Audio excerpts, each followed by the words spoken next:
Well, it's time to leave Southport. It's early in the morning. The sun is just starting to peek up over the horizon.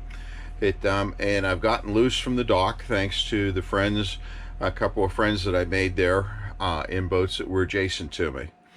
I'm going to split this leg up into two different legs. The first leg is going to get me down to Little River Inlet, which is down the ICW about 31 miles. It's a little bit of a narrow channel. There's a couple of places where there's some shoaling in that, but I get down to Little River Inlet and I'm going to stage to go offshore.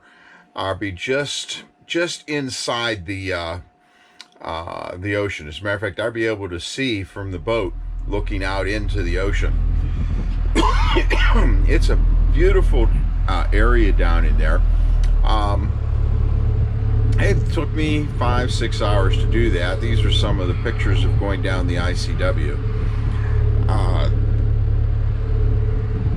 This Little River Inlet, by the way, is right just north of North Myrtle Beach, and it is right on the South Carolina, North Carolina border. There's a lot of really cool houses there.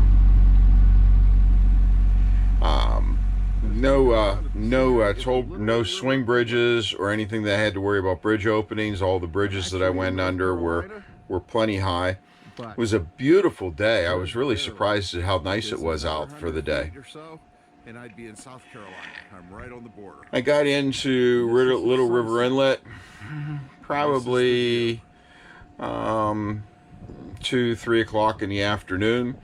Relaxed for a little bit. Enjoyed a gorgeous sunset.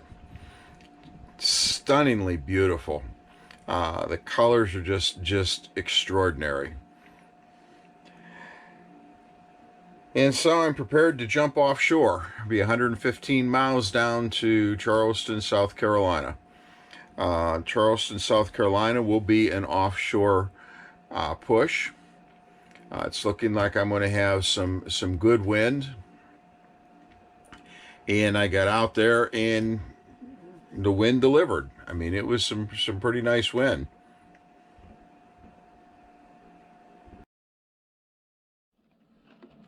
Good morning.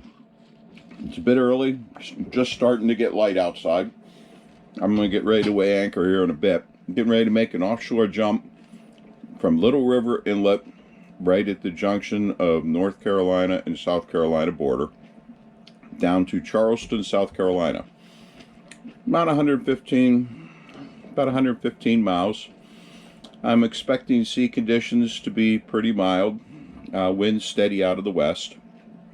It's going to take me 20 hours up, so it's going to be an overnight. I'm not going to get in until the wee hours of the morning, 4 or 5 in the morning maybe. I'm probably going to heave to a little bit and delay so that I don't go into harbor until daylight. And I'm just getting started for the morning. Sunrise on Bird Island. And yes, I am extremely close to shore, but that's where the channel is. And I'm swung around against it a little bit, but I'm not bumping, I'm floating. And the tide's coming in, so it's no danger. And heading out the inlet. I'm going in and out pretty much at slack current. There's a little bit of a current, but not much. You kind of have to watch the current on some of these little inlets because there's a good bit of water flowing in and out when the tides change. Started out to be a really nice day.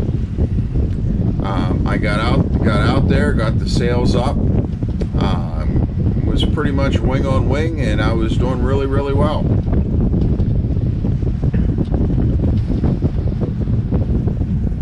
And I managed to sail two-thirds of the way down through there. At some points I was hitting 6.5, 7 knots. Not a lot of weather helm, so I was doing pretty good. And then I rounded the point just south of Georgetown, and and that's when things kind of changed. The wind is dead on our nose. I ended up with the wind being almost dead on my nose and pounding into the waves. And so it was a little bit of a struggle for the last 5-6 hours. Probably be just fine, but it's dead on our nose. And of course, all that took place in the middle of the night. There were some times with the wind was 25 knots right on my nose, and I was pounding into the waves. But I got into Charleston very early in the morning. A tremendous amount of boat traffic as I'm coming into the harbor. There were 7 container ships that were going in and out of the channel at the same time, and so I had to stay out of the channel because they needed the whole channel. They were passing each other, and that I just hit it at the wrong time. If I'd been 2 hours earlier, I wouldn't have been any kind of a problem. But I got in there and I went up to where the Yorktown is. The Yorktown is a battleship museum, and there's a place to anchor there. And I got in like 4:30 in the morning, and so I just went up there and dropped the hook and got a couple hours sleep. I was tired. I'd been up all day and all night. Once I got a little bit of sleep, I got up and picked up the anchor and then prepared to sail across the harbor to Charleston City Marina.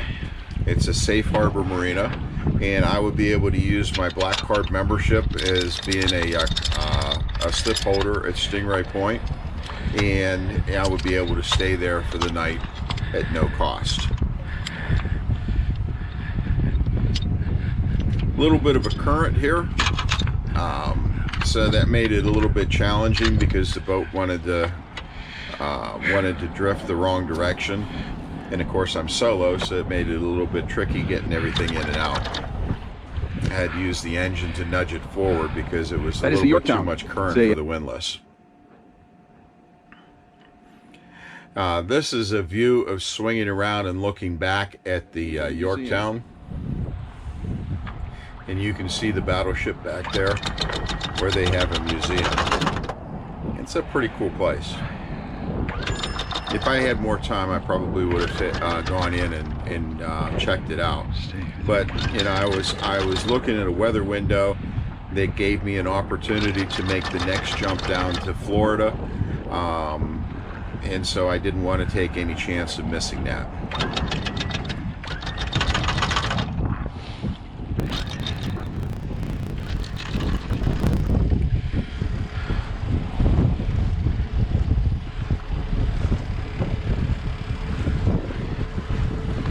So, off to Charleston City Marina, where I will do some provisioning and taking care of some business and stuff, and we will talk to you soon.